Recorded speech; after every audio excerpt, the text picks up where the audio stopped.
Hi, everyone. Thank you so much for joining our virtual session with teachers and with Google and Kinesso. My name is Yesenia Morales, and I sit on the Kinesso team. For those who aren't familiar, Kinesso is one of the newest business units as part of the IPG holding group, one of the largest media agency holding groups in the world. We have some of the biggest household brands that most of you are familiar with, and we support them from a data, tech, and marketing perspective. More specifically, I sit on the Kinesso Marketplace team, really geared towards focusing in on data and tech solutions, both for our clients and for our agency teams. And as part of the Kinesso Marketplace team, we decided to come up with an initiative to help give back to our communities. And one of the topics that we felt were most relevant were teachers. In the wake of COVID 2019, we've realized that this has been such a detrimental impact to schools, for teachers, for parents, for students who are kind of caught in the crossfire of virtual learning, blended learning, in-person learning, and trying to navigate this new world. And it was important for us to really hone in on how can we as a business give back? And one of the initiatives we focused in on is support for schools, for teachers, for people like you who are struggling with this new normal. Most of the teachers that I'm familiar with or my colleagues are familiar with have come across situations where there hasn't been a formal set of training for teachers to really understand Google's platform across the board. That can include Google Classrooms, G Suite, Gmail, you name it.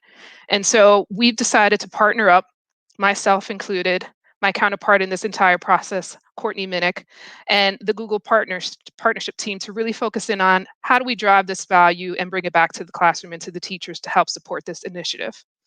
We decided to come up with this virtual training to review just that, to help bring up the best practices with the experts in the space to really hone in on how can you engage more with your students in the online classroom? How can you exude best practices to make sure that you're getting the most out of your students and out of yourself in teaching?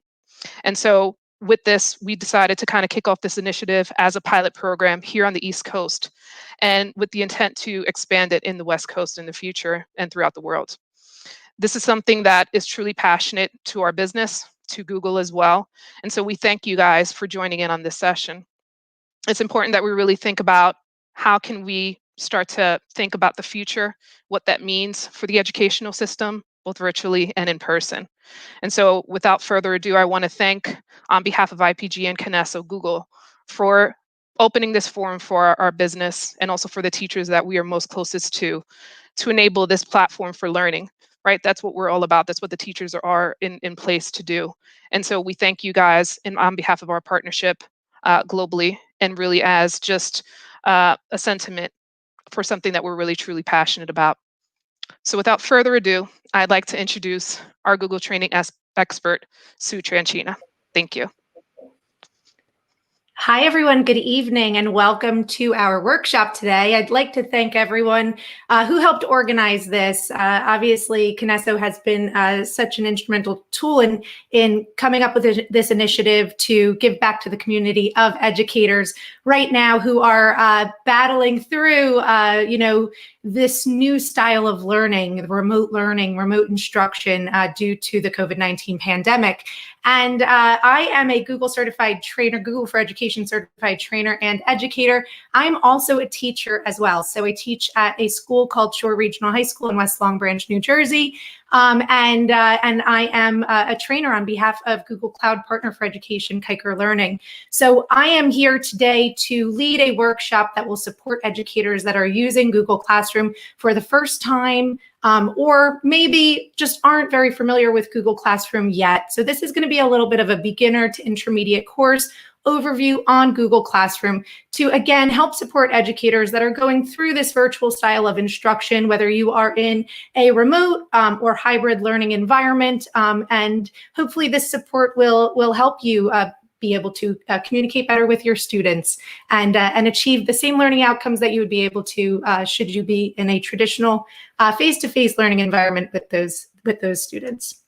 If you'd like to follow along, I usually abandon my slides after a certain point, and this will be a lot more of a demonstration style workshop, but you can follow along at the bit.ly that I have provided here, bit.ly/livegc2020, and those are all caps. You'll see that at the bottom of each one of the slides as we continue. But this is me, Sue Tranquina, Google for Education certified trainer and educator. And for our agenda today, we will be getting started with Google Classroom. We're going to navigate the Google Classroom mainframe. So we'll start off with the class cards. We'll make our way into the stream and then over into the classwork tab and the people tab. And if you don't know what those are yet, don't worry, we will go over all of them thoroughly. Then exploring Google Classroom, and ultimately we will be creating and grading an assignment together. And I will be demonstrating how to do that so that every student gets their own version of an assignment, and we will look at that from the teacher as well as the student end.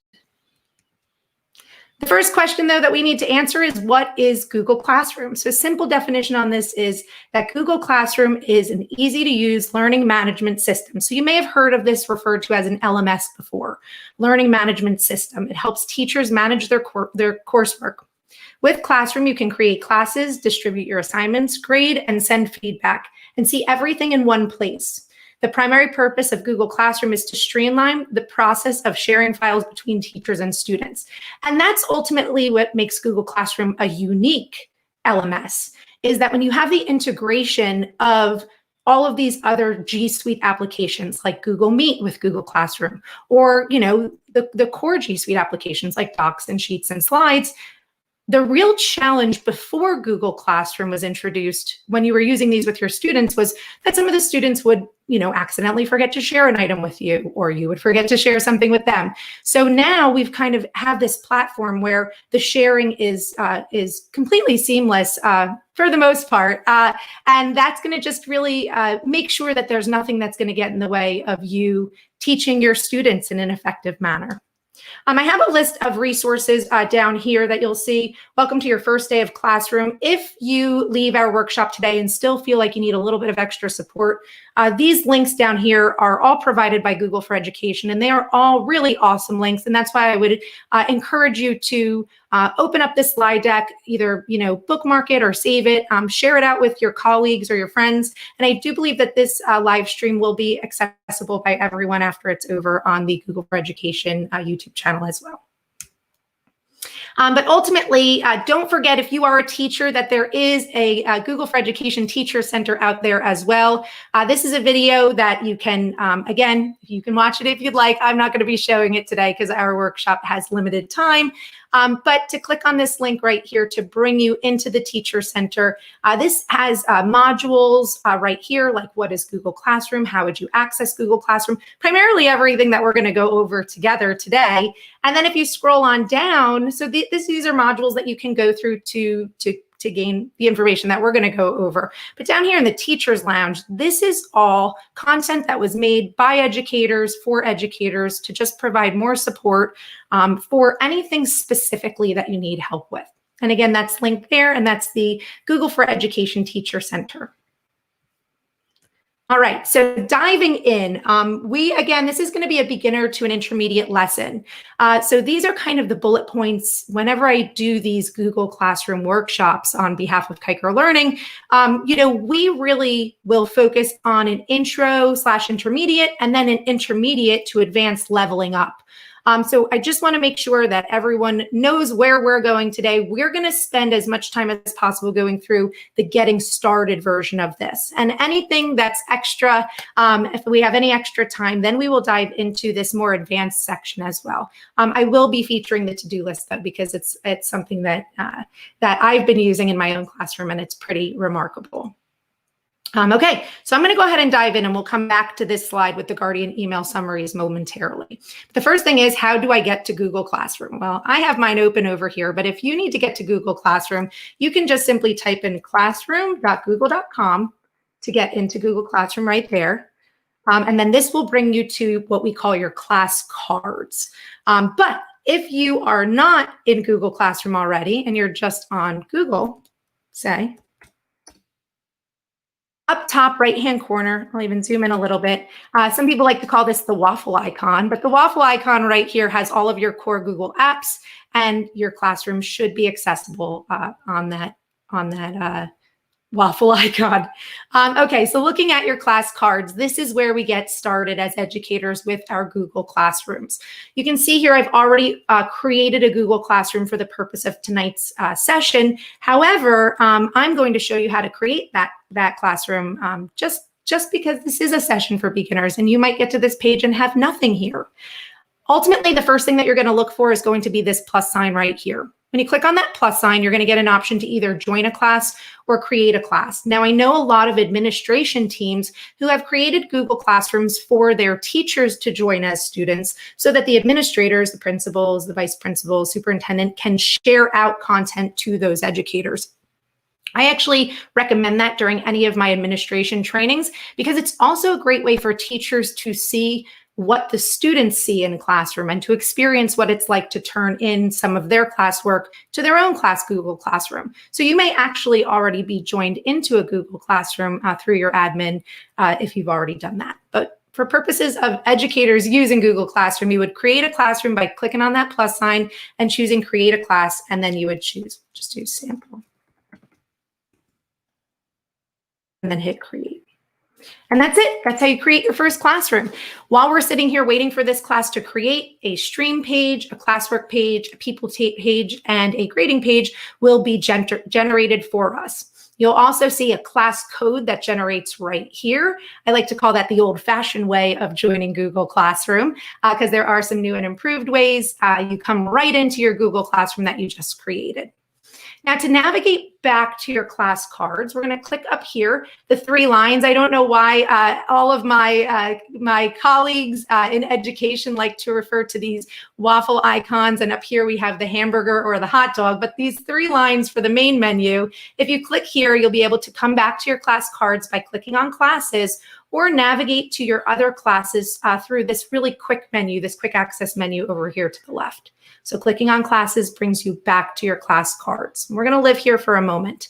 And because our live stream is going to be the classroom that we're going to be accessing today, I might want to move that to the front, or maybe I want to put these in order of my class periods that I have, period 1, period 2, period 3, and so on and so forth. So you can just click and drag these if you want to move these around. Right, a couple more things on here. If you accidentally misspelled something or if you'd like to change your settings on your classroom, you can click these three dots and you get a little sub menu for each one of your class cards. You can move this, which we just did by clicking and dragging. You have a new copy invite link, which we're going to get to next. You can click edit, which will give you an opportunity to edit your class name. You can copy an entire class. So this is something that I actually demonstrate in our advanced session. When you copy an entire class, all of your content from that class will copy over to your new class, except for your stream, will copy into your new class in the classwork tab, and that will all save in draft mode. So it's actually a really excellent tool if you're going to be reusing so many resources from another class. Instead of having to constantly click, reuse post, which we will go over in this session, it's a really great way for you to just be able to access the content that maybe you assigned last year or last semester, or in another class that you've run that's similar, and then you would just have everything saved in draft if you were to copy this. And the last one is to archive a class. So I'm going to go ahead and archive this classroom right here. And what happens when you archive, just to demonstrate this, archiving a class causes it to be archived for all participants. So your co-teachers, the students. Archived classes can't be modified by teachers or students unless they are restored. So you can restore an archived class. And then this class will move into your archived classes. Class files will remain in your Google Drive. The question I always get about archiving classes is, what happens to all of my work? If you reuse your posts, which I'll be demonstrating, you will see that you still have your archived classes as options. And you can reuse posts from your archived class for your stream, for your classwork tab.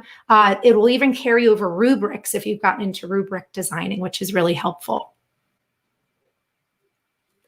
Okay. And then over here, the last thing on your class card that I want to demonstrate right here, this would bring you right to your grade book. And then this button right here will open up a folder in Google Drive. Now, we haven't assigned anything to the students yet in this Google Classroom, but ultimately every Google Classroom will link to a Google Classroom folder that is automatically created for you on your drive. So if you want to see how many Google Classrooms I've created, there's a lot of them here. And I would be able to see all of my student work that's been submitted to each one of the assignments from each one of these classrooms right in my drive. This can be helpful if you decided that you wanted to work offline while you're grading some of your student work. You can do that through Drive. Okay, now finally, when you look at these class cards, some of them are blank and some of them have these little anchored notifications. These notifications are interactive. If you take nothing else away from our session today, I urge you to please, if you haven't done so already, start setting due dates on your assignments. The students have a new to-do list, and we as teachers have a new to-review list, and having these due dates and deadlines can make it really, really simple to not have to re-navigate through your Google Classroom. It's kind of like a one-stop shop for everything that you have on your list that's also interactive. And so what I mean by that is I've created a couple assignments over here. I have a sample assignment over here as well. So how can you record your eye over here for Due Monday? If I click on this, it brings me as an educator right here to grading this assignment, which we're going to get to momentarily. But what you'll see is, hold on one second, I just want to make sure I'm not missing anything. I'm hearing things. Oh, comments. Here we go. Sorry, everybody. Oh, that's our public comment. Oh, thank you. Thank you, everyone. Okay, so we do have a team moderating the chat. So if you do want to leave anything in the chat, they will let me know.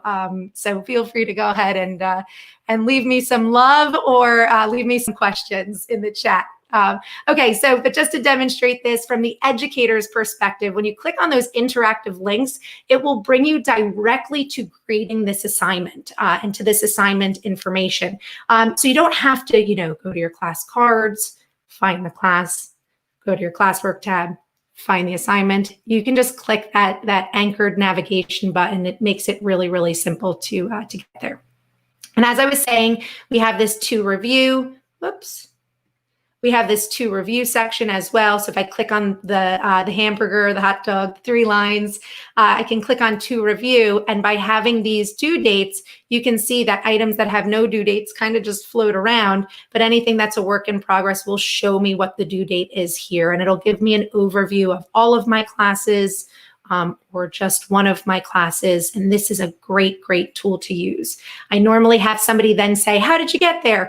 So I'll show you how I got there over here to the left-hand side. You will see the 3 dots will bring you to review as well as being able to go through your classes. Additionally, you'll have your archived classes right here should you need to access them. All right, now we're going to dive into our classroom. So I'm going to click on live stream 1120, and I haven't done anything in this class yet except for assign some things on my classwork tab. So the first thing that I need to do is get my students to join me in this classroom. And there's a couple different ways to get your students to join. You can share this class code right here. Or you can come on over to this People tab. And this People tab, you'll see it says Students. It also says Teachers. And over here to the right-hand side, you have a little head, a little upper torso, and this plus sign. So if I wanted to invite co-teachers, I believe you're allowed up to 9 co-teachers in your class. So this could be really great if you invite someone who teaches the same class as you, because you guys could ultimately share content and material. But you can invite the co-teachers here. They will be able to do everything that you can do in the Google Classroom. So just be prepared to give some of your control away to that co-teacher should you invite them in. But to invite your students, you would just click on that little button right there. And then you have 2 options now. You have an invite link, which I can copy, or you can type the students' names. Now, what I'm going to do is I'm going to show you what this looks like if I type the students' names, because I have a sample student that we're going to be using for the purpose of this demonstration today. And you can copy and paste your students' names in here. I would say this is the easiest way to get your students to join, because it will not just send them an invite via email should they have email, but if they don't have email linked, because I know some of our younger students, right, they don't have access to email and they don't have Gmail accounts. If they go to Google Classroom after being invited by a teacher, it'll actually show a class card with an invite join here button. And I'm going to demonstrate that here. So that's our people tab. Oh, I went too far. All right, we'll pull this in, and I'm going to pull up our student account. Here we go. So if I give this a little refresh right now,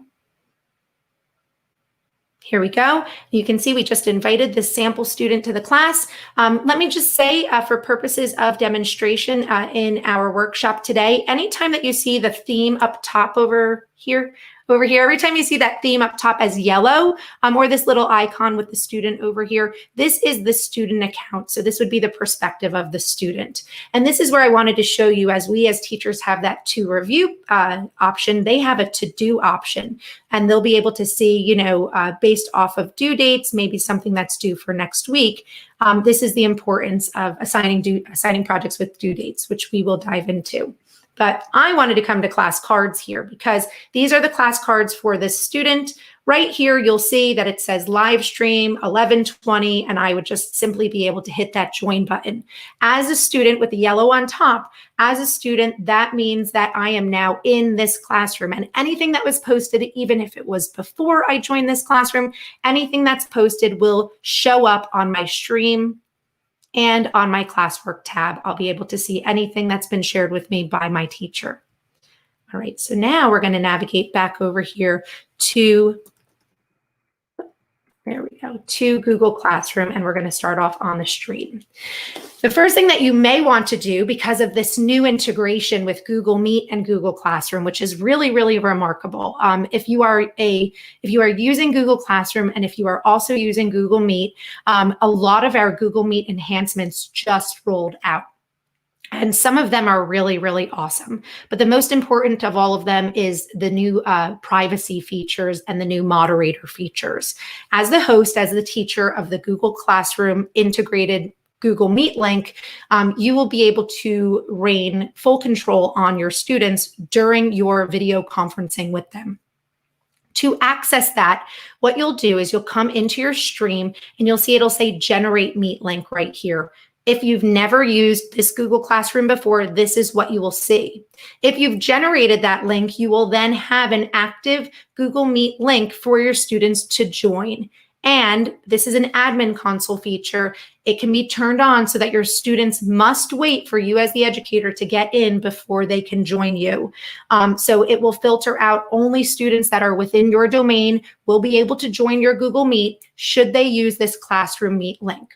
For whatever reason, if you feel like that Meet link has been compromised, I'm going to also demonstrate in the settings how you can reset that link and how you can also hide it from your students so that they won't have access to the link until you're ready to give them access to that link. So down here, you're going to hit generate your Meet link. It's going to say exactly what I just said. So you can connect with your students for distance learning. You can manage your Meet link in your class settings. And remember your class settings, which we're going to get into. I kind of never even said it, but your class settings will be right where that back here is right here. I'm going to click Generate Meet Link. Again, this is only if this is your first time using your classroom. You can copy that link if you'd like to share it. You can also opt to make this invisible to students or visible to students. And I'm going to go ahead with visible.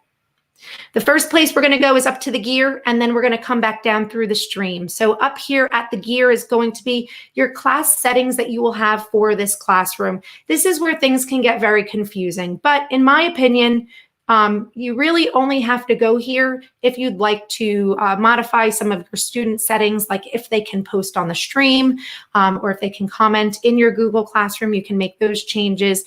Or again, if you feel like your class code has been compromised or your Meet link has been compromised, you can change that in those settings over here as well. Clicking on the gear will bring you to the individual class details. Scrolling on down, you have your invite link if you wanted to change that, your class code if you wanted to change that, you could. And coming on down to your stream options, again, you can choose so that the students cannot post or comment. I personally like to use my stream. I teach high school, and I like to use my stream kind of in a collegiate way where we post discussion posts for attendance, where I post them and the students respond to them. So I like to give my students an opportunity to post and comment. But if for whatever reason, especially maybe some of the younger students, that they're acting like little knuckleheads, you might want to opt to turn this off. Again, this would be in the gear underneath the stream. Only teachers can post or comment. You'll see I have notifications. You can modify them, guardian summaries, which we will dive into in a bit. And so you can turn those off or on. And then here's your Meet link right here. If you feel like it's been compromised and you'd like to reset it, you can do so here. And you can make it visible or invisible to your students if you so choose. There's other options that I would normally go over in a Leveling Up Google Classroom for your grading calculations. We will not be going over this today, but if you wanted to set your grading calculations in your grading categories, there it is, you would do so underneath your gear here. And I'm going to go ahead and hit save. All right, so now we're on the stream. It doesn't look any different, though my Meet link has changed. I know that my students can view this Meet link because it has a camera here. If I were to make this Meet link invisible, it would have a little eyeball with a strike through.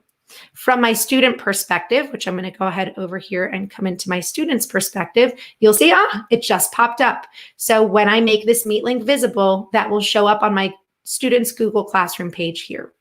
Now, sometimes these notifications can get in the way of my students' ability to see what I need to share with them, especially on the stream. So I'm going to show you, I've already created a post down here. I'm going to show you how to create a post, but I want to call your attention to these little 3 dots.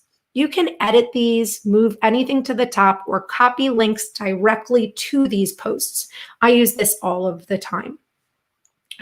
Here you can see in my post, my first post that I have, for attendance, please comment below, watch this YouTube video, and then head to the classroom meet at 4:45 p.m., which we are already late on, but that's okay. And you'll see it says here, it has a YouTube video that is 4 minutes long. Okay, so I'm going to demonstrate how to create this post, but the first thing I'm going to do is demonstrate how to move that up to the top. When I move that to the top, then it'll be over top of these notifications that I've created. And I think that that's just an easier way of communicating to my students that this is what I want them to focus on for today. And if I come into the student mode, you can see that then that bumps up into the top for them as well. All right, so in this post, a couple things I want to call your attention to. If the student for attendance follows my direction and comments below, I'm here. And then hit send. Underneath my teacher mode, again, it has the gray on top. I can refresh my page. And I can see test student, I'm here. So I have the student's response already there on the stream. And again, that's the way I love to use the stream. All right. So to create content in this stream, again, I always recommend to think about your stream almost like your class social media page. If there's something that you want to share with your students that they're going to need to access over and over and over again, the stream is not the place to put it. Your classwork tab is where you would put that. And I even have a topic that I normally create called class resources here. And under class resources, this is where I might filter out some of my class videos. If I have rubrics that I'd like to share, anything that my students will need to access over and over again, guides, project requirement sheets, and so on and so forth. Maybe Flipgrid links or links to other third-party tools. Okay, underneath my stream though, if I want to post something in the stream, this would be something that, again, I'm asking for a discussion post. I'm making an announcement. Don't forget to wear blue tomorrow in support of anti-bullying, and so on and so forth. Over in the stream, when I click on making this announcement, this is the page, this is the format that comes up. I'm going to navigate us through here, and then we're going to head on into the classwork tab. So right here, the first thing that I can do is just share something with the class. So maybe let's meet in the meet. I like to call it my virtual classroom, but let's meet in the meet at 5:05 p.m. exclamation point. Okay, so a couple things here. Where it says for, when I click this button, all of my other Google Classrooms will pop up. So if I have a couple Google Classrooms, obviously for a post like this, I probably wouldn't use multiple classes, but I can select multiple classes here. When I select multiple classes, though, you cannot select individual students.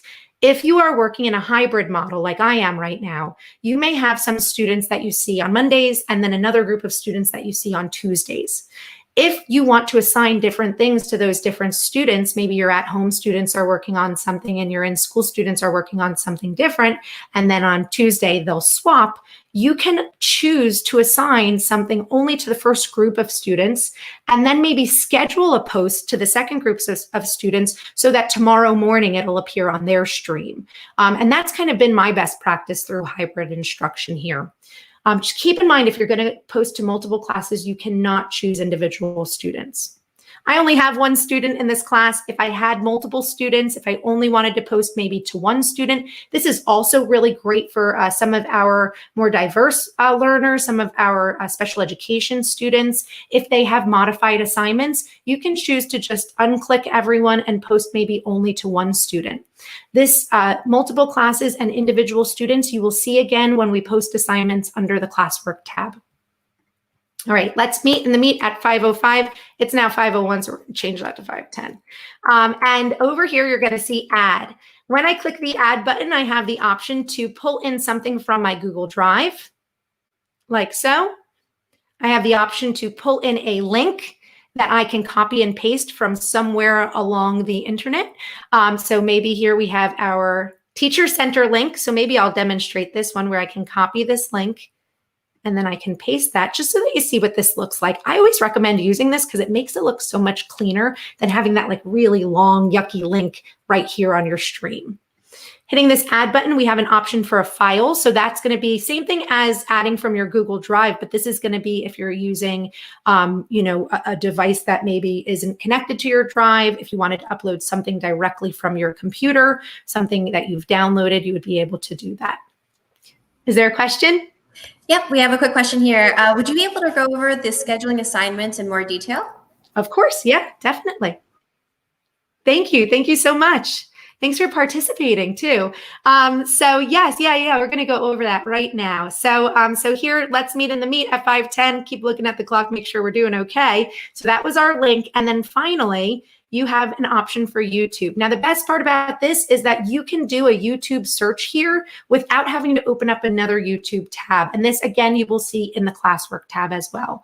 So underneath YouTube, I can add maybe framing and composition, because that's what I teach in my class. And I can look through the different YouTube videos on framing and composition. This one is 8 minutes long, and I really do love motion array. And I would just hit the add button. Now, why would you want to share YouTube videos in Google Classroom instead of maybe just either linking them or whatever else? If the YouTube video is shared in Google Classroom, your students will be able to view it in a classroom, and they also won't have to see the ads. So if something is shared in Google Slides, if it's shared in Google Classroom, the students will not see the advertisements that normally come at the start of the videos in YouTube. That's the way that it is as of right now. I hope that I didn't just ruin that for all of us, but I don't think I did. But over here, you'll see if I were to open this video up, it will open up in Google Classroom. I'll demonstrate that from the student's perspective in a moment. If for whatever reason I don't want it anymore, I hit the X. And now the question that came from the crowd, thank you so much for submitting it, is going to be, how do you schedule your posts? So where it says cancel down here, that would cancel the whole thing out. Posting would make this live for my students to see. This little drop down arrow, again, you will see this in the classwork tab too. So everything I'm showing you in the stream, when we go to classwork tab, we're already going to be ready to create our assignment for our students to see. So here you have post, schedule, and save draft, okay? If I save the draft, it will appear up top up here as a saved post, which is where the scheduled post will also appear. I'm going to demonstrate that though. Clicking here, you have an option to schedule this post. So if, again, I'm doing a cohort A and a cohort B, maybe then, I want to schedule my second group to pop up at 8 o'clock tomorrow morning, or in this instance at 5 o'clock tomorrow evening, I can choose the schedule button here, schedule the announcement. It will ask me what date would you like to schedule this announcement for. It's going to be Friday at 5 o'clock p.m. I can enter in 5 o'clock p.m. like so, and then I can hit schedule to schedule that post. So my students will not be able to see that post because it's not ready to go yet. Where it says where it says saved announcements here is also where your drafts will save. And here you can see that I have this post scheduled in this Google Classroom. It's scheduled to post tomorrow at 5 p.m. Okay. If I'd like to edit that, I can click on it here. It will open up the editable window again. I can modify the time I have this scheduled for. I can take this off if I want to altogether, and then I can come back in here and I can make any modifications that I'd like. So maybe instead we're going to go for 15 because Mrs. Trankina is not running on time right now. And then after I've made my modifications or changes or rescheduled that post, I can go ahead and hit that schedule button. If I cancel my schedule, this changes to just posting, and that's what we're going to go ahead and do right now. Students will see this immediately. That sounds great. All right. And from the student perspective, I went over too far again. From the student perspective, I'm going to just demonstrate if I do a refresh on here. Oh, no. Oh, I'm going to have to log in. Sorry about this. Maybe if there's a question in the crowd, we can go there. Sorry, I have to pull up this password. I knew that this was going to happen. Here it is.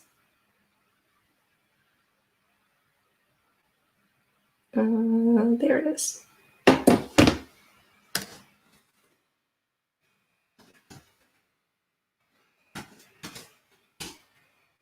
And now my face matches my shirt, but we're going to keep on going. And here we go. Let's meet in the meet at 5:15. As the student, from the student's perspective, they would be able to open up a YouTube video and watch it right here, should they want to do so. So that's going to be the whole entire stream, the ins and outs of the stream. An added benefit about having your class assignments posted with due dates. You will once again see the due dates over here underneath upcoming right there. All right. All right. Going underneath classwork right here, you're going to see that from the teacher perspective, from the student perspective, they already have a couple of assignments that they're going to create.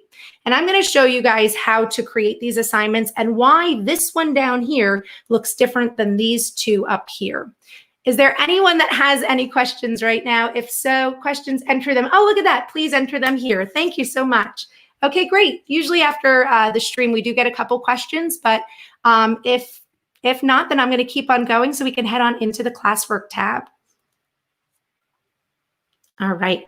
Coming into the classwork tab right here, you're going to see I have a couple recommendations here. Oh, do we have a question? I got one more question for you. Just want to ask how we can schedule 2 different cohorts in one classroom, if you can go over it. Oh, sure. Yeah, you know what? I'll do that with the post. I'll do that with the scheduling, the post on the classwork tab. Perfect. Thank you. Thank you. Thanks so much. Thanks for the engagement, guys. I appreciate you guys out there. All right. So on here, I have a couple topics that I've already created. This one says previous work. I just started using this in my classroom, and I think that it's a really great idea. If there's something that you've completed, say maybe this question, you can drag it into the previous work folder. And yes, this doesn't look like much now, but when you have an entire year worth of work that's kind of clogging up your Google Classwork page, this is kind of a great recommendation out there for you. All right, so just to show you also how you can move things around from topic to topic. Underneath the classwork tab, we have a couple, let me just pull this in a little bit so you can see it all. We have a couple extra features that maybe we didn't see on the stream, and a couple places to navigate. We have our Meet, our Google Calendar, and our Class Drive folder are all here. When I click on Create, I have the options to create an assignment, a quiz assignment with Google Forms, pose a question to my students, create material, reuse a post, and then a topic right here. So whenever I create topics, I'm pretty thoughtful for my topics here. I usually have an attendance one, content for this week, class resources, and I try to keep it as simple as possible. I do know some teachers who have different topics for each week, for different subjects, for different projects, marking periods, whatever it might be. Hitting the create button here, that would be for your topic. So to create a topic, you would just create a topic right there. Now to create a piece of material, that's why from the student's perspective, class videos looks different than the content that you see here. Class videos is gray, whereas everything else is blue. That's because I have these due and I have not submitted them yet. The class videos is not requiring anything except for me to review this material as a student. So right here, I know that this is not due. It doesn't have a due date here. So I don't have to stress out about it too much. I know that it's just a resource, and that's why they gray that out. If these assignments were complete, which they will be shortly, these would also turn gray and they'd come off of my student to-do list.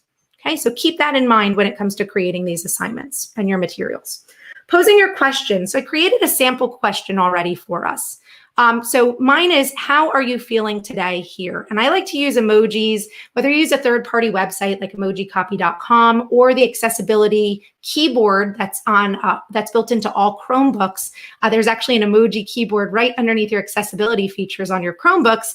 But if I were to go into view questions and into the question, I posed a question to my students, how are you feeling today? I think that these checks are really important to just check on your students socio and emotionally, make sure that they're doing okay. You know, these are all different times for your students. So how do we create those questions? Coming up top underneath create, you'll see question, and I can choose from short answer or multiple choice. Pose my question here. I can add content, which I'm going to go over when we do an assignment, but just like we saw over in the stream, multiple classes, individual students, here's our due date, but I go over topic to begin with because setting up your topics first is a great way to kind of filter all of this content out. I'm going to skip over this just to save on time a little bit. Hitting that create button, you have quiz assignment and assignment. A quiz assignment will automatically connect a Google form into your assignment so that you can then, and that Google form will be converted into a quiz automatically for you, which is helpful. But because this is a beginner to intermediate course, we are going to go into creating an assignment. Okay, and this is going to be a sample photo journal assignment, like so. And here underneath instructions, I would give my students some kind of instructions so that they can see. So these, like so. Okay, down here, just like we had on the stream, you have the option to add items from Google Drive, from links, from files, and from YouTube videos. Now, because we already did the links, the files, and the YouTube videos on the stream, I'm going to explore Google Drive because something really special happens when you attach something from your Google Drive here. And I'm going to pull something in from Google Drive. So let's pull in, let's see, I do have some photo journals that I can choose from. So let's go to photo journal assignment here. Okay, all right. This is where I should be demonstrating reusing the post, right? I don't want to pull in the templates. September photo journal, perfect. We can change it later. And I'm going to hit insert. So this is coming in from a Google Doc, okay? Now, I want you to, especially if you're an intermediate or an advanced user, there's a new update where if this is a doc, a slide, a sheet, which we kind of already knew, but if this is Google Drawings or even Jamboard now, you'll get these assignment options on your Google Classroom assignments. These three options are very important to understand. And if you don't understand anything else at the end of our session tonight, these would be the three most important things to understand. If you click add and you use a Google Drive file or create and select a Google Drive file, so this would just create a blank document, slide deck, sheet, drawings, or form and attach it.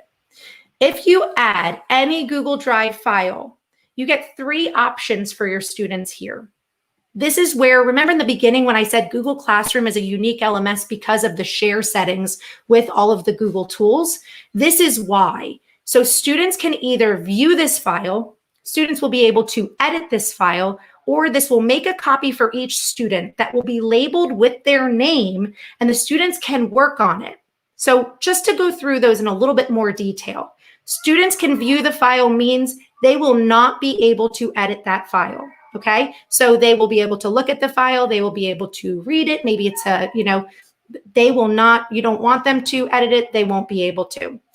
all of the students can edit the same file as option number 2. This is a scary one if you accidentally select this, okay? That means that this core file, this file right here, that's my September photo journal assignment, all of my students will be able to edit the exact same document. Now, it doesn't have to be scary. A great recommendation here is that maybe you have a collaborative Google slide deck and you're doing an icebreaker at the start of the semester and you're like, okay, I'm going to open up this slide deck. Everyone's going to have editing access on it, and everyone's going to take one slide and tell me about what you did this summer, or tell me about a book that you read this summer. So if you want your students to all collaborate on one single document together, this is a great option. I use this in my own classroom for having students sign up to film different things. But just keep in mind, a lot of teachers accidentally select this. If you don't want your students to have editing rights on your document, don't select it. But finally, the most popular of all of the options is make a copy for each student. Now, when you grant these, when you give these students the copy for each student, the benefit here is that you are the owner. You as the educator are the owner of this document. And then you are giving an individual copy to each of your 10, 30, 100 students that will have their name on it. And you'll be able to look at the document while they are working on it through Google Classroom. This is really helpful for the students that are forgetful when it comes to turning in the assignment, and not so helpful for the students who are forgetful when it comes to actually doing the assignment, because you as the teacher will be able to see each student's progress. You will be able to see if the student just forgot to hit the turn in button, or if the student really didn't do much of the work until maybe the night before or the morning of as well. Okay, but ultimately this will save an individual file in your drive for the student so that they won't have to generate a new copy and then turn that in any way, shape, or form. So the make a copy for each student is golden. If I click on this assignment here to bring me over into the September photo journal, I can go ahead and do that like so. Okay. Now, we had the question from the group before, which was, how do we support our students who are in the cohorts maybe? So I wanted to assign this to my students and then schedule the assignment. So maybe I might call this one Group A. Whoop, Group A, there it is. Okay, so this is my Monday cohort A, say. So I have, I'm going to assign this to Group A only. I'm going to select the point value. So maybe this is going to be 30 points. I'm going to select my due date, which I feel like I've hammered home already, but maybe this is going to be due on November 13th. I can select a time if I'd like to. So maybe this will be due at 9:00 a.m. Okay, that's going to be my due date. I can choose my topic, again, why it's really important to have your topic. This week's work, 30 points, and so on and so forth. And then I can choose to post this into multiple classes or to individual students. Again, you can't do both, but you can do multiple classes. So maybe I have a period 1, a 2, and a 3 that are all getting the same stuff. I can post them all at the same time. And this will appear in all 3 of those classrooms or the individual students. I can uncheck all of them, and then I'll be able to check the students that I want to receive it immediately. So we're going to pretend the test student is in cohort A and cohort B. Just use our imagination here. Okay. And then underneath topic, we have this already set to this week. Now, if this were a leveling up or an advanced Google Classroom session, I'd be going over using rubrics to learn how to create your rubrics. Creating a rubric is quite simple. Just to kind of give you the quick version of this, you can set different criterion. So maybe this would be organization, put a criterion description, put a point value here. 10 points, maybe 5 points, and maybe 1 point, advanced, intermediate, and beginner, something like that, descriptions, and so on and so forth. You can add in multiple criterion either down here or duplicating this criterion. And then maybe this one's my favorite, which is use of class time. And so on and so forth. So I could create my own rubric in here. And again, I wish I had more time to spend on your rubric design, but I can hit save just so we can see what this looks like. And then down here, you'll see it says a rubric 2 criterion for 20 points. If I click on this, I would be able to see these mark bands here. Now, because I figured that we weren't going to have a lot of time in today's session, I actually created a rubric for this lesson already. And if I click on rubric and I go to reuse rubric, I can go to any of my classes, even if they're archived, and I can pull them in. So let's see if I have, no, not that one. Oh, that's the same one that I'm in. Let's go to sample classroom. Oh, here's photo journals. And I'm pulling this from another classroom, photo journal rubric, looking good. And you can see I've already linked a rubric from another class. This is also a reason why it might be a good idea to be a co-teacher in a class with another teacher that teaches the same subject as you. You'll be able to share these rubrics too, which could be really helpful. My completed rubric looks like this. It's also, here's our XYZ description for accomplished, moderate, and basic, creativity, reflection, and photos. Now, especially in project-based learning, it's really important to be able to tell your students how they'll be evaluated. And now I'm going to show you what this is going to look like from the student end. Originality reports, again, that's more advanced. You can turn on originality reports so that the students can double check to make sure that they're not plagiarizing, and so that you would get an originality report on your students' academic honesty as they turn their assignments in. Again, a little bit more advanced, just like rubric design, but I want to make sure that we go over everything, especially for the intermediate to advanced users on our session right now. All right, so the question from the group was, how would I assign this to cohort A? So for group A, we're going to assign this. Okay, so I would normally uncheck all of my students and only check the students in cohort A. Make a copy for each student. I always double check. I have a due date. Oh, my rubric and my points don't match, so I'm going to go ahead and change those. Checking through all of this, and I'm ready to go. So I'm going to go ahead and assign that. Now, reusing post is where we're going to next so that we can assign this for cohort B as well. So this is going to be down here underneath this week, group A. I can check my rubric. I can check my assignment. Everything looks so great. Okay, now I need to assign this in a scheduled post for cohort B. I'm going to go to create. Reuse post, I'm going to select this same classroom. So the one that we're in right now, it's going to be the most recent post. So the date that I posted it is today. And I'm going to click this one and hit reuse. Once I reuse this post, it opens up in the exact same window. But the only thing I'm going to do different here is call this one group B, make a copy for each student, keep that the same.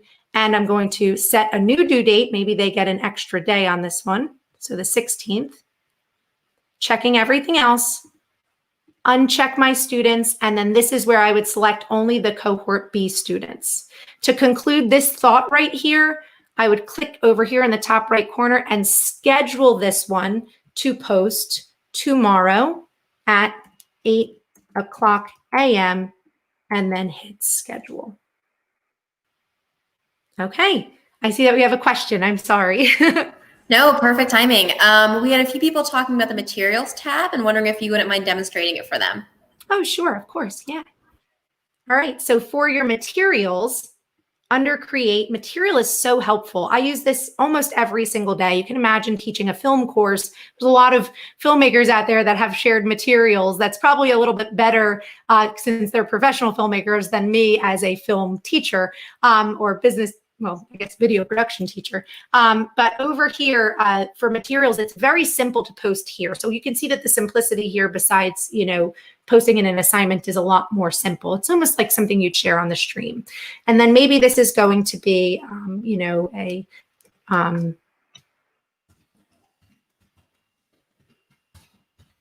the cinematography vocabulary, say. And then over here, I would hit add. I can pull in something from Google Drive. Remember, you cannot make a copy for each student when you're in here. And we're just going to do this link for digital playlists. So this is going to be a doc coming in. Again, because material, I don't have the option to make a copy for each student. I can add a link from a website. So again, we have this link active right now. So I'll pull this one on in and then hit add link. I can add a file from my computer if I want to browse. I think I have, the Google Classroom logo. That's convenient. This would pull this in. And then again, I can also go to YouTube videos like so. and then hit add here. Up top, multiple classes, individual students, and then I can post this into our class resource topic and then hit post or schedule that post just the same as I did the last time around. All right. All right, so we have only a couple more minutes left, which is great because I am going to be now spending the rest of our session today demonstrating what this looks like from the student perspective, submitting this assignment, and then sending messages back to the student from the teacher end. And I do have enough time to do all of that, I promise. So coming on over here, I am now in student mode. I'm going to refresh this. How are you feeling today? I'm going to zoom in a little bit so that I can see this. I can either click from student mode, view question, or I can answer it right here on my stream. I'm feeling great. Turn that one in. Boom, done. Sounds great. This week, Group A, sample photo assignment. Remember, Group B is still scheduling to post for tomorrow. If I open this up, this is the one where I'm going to have my student do a little bit of work, okay?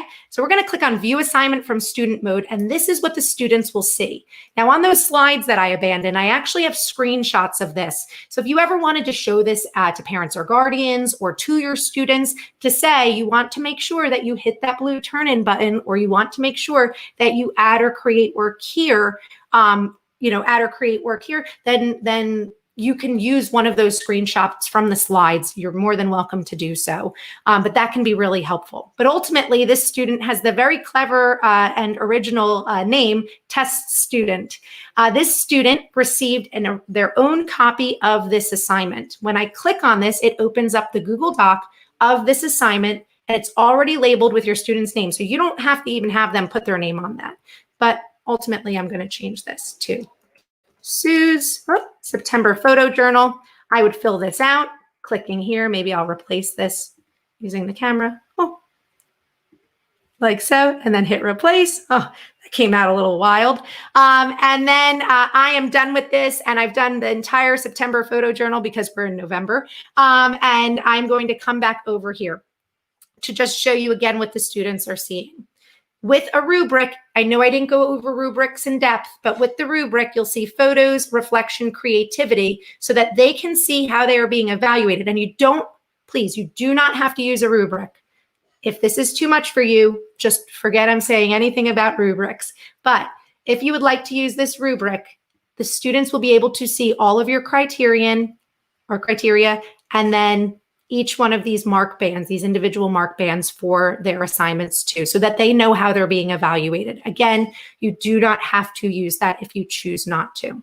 They can send you a private comment right over here. But remember, that student forgot to turn in their work. So we're going to go into Group A from teacher mode. I'm going to go ahead and open this up. And from my teacher mode, these are the instructions. I have access to the rubric, access to the file. But under student work, I have all of my students. This is the link to my Drive folder, which I've already shown you in the beginning. But because I made a copy for each student, all of my students' assignments will line up right here. When I click on these assignments, I can now see, even though the student didn't turn it in, I can see the student's work. I can see what they've completed, and I can see what they haven't. I can see the rubric that I created over here so that if I wanted to grade them, like so, I can. I can also manually enter in grades should I decide to do that. But this student didn't turn it in. So what I can also do is I can come down here to private comments. Let me just zoom out a tad to private comments and say, you forgot to turn this in, and then hit post. And instead of grading the student based off of the work that they have, I'll give them a little heads up like, hey, you forgot to turn this in. I'll close out of this for now. And then the student will receive my message and usually send me back, oops. And then they'll finish working on it. This will save automatically. If they open it up, they add something else over here, and then they can either hit the turn in button, come back in here and hit the turn in button as it appears right here. I would then turn that in, If I come back to my stream from the student's perspective, I can now see that that has grayed out because I've completed it. View my work or my to-do list would show me that I've turned that on in. And then from the teacher's perspective, I can now submit their grade with rubrics, adding in comments if I choose, hitting return to grade my student's assignment. And I think I'm ending right on time. I'm not quite certain, but I think that I am. I'm just going to refresh this so that you can see from student mode underneath my work, they would be able to see that they got a 40 out of 40. If they go to view details, they'll be able to see the grades that they received on that rubric. All right, I am going to head back over here, I guess, and head back. I guess I could just go back to the beginning slide. But thank you guys so much for joining us. I'm going to open up for Q&A. If anyone wants to, I answered the question in the comment. Oh, fantastic, fantastic. Okay, thank you, everyone. Well, thank you so much for joining us. I don't know if anyone wants to conclude or if I'm concluding, but I hope that I was able to, in an hour, navigate you guys through all of Google Classroom. I know that that was a lot to take in, but just know that this will be available for you guys to view after today, so you can learn at your own pace with it.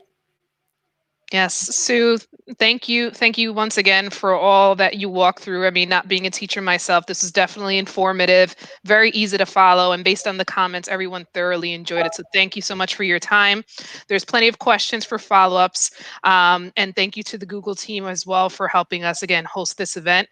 As Sue mentioned, there is going to be a formal recording that will be shared following this. If you needed to kind of just replay some of the points that she made and some of the pieces that she highlighted, we'll also be sharing her email address for you to follow up if you have any specific questions that you'd like her to answer.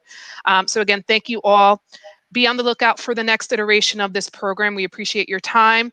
Best of luck in these difficult situations that everyone is experiencing and going through. And teachers, keep your head up. You guys are doing a phenomenal job, and thank you so much for the support. We appreciate it.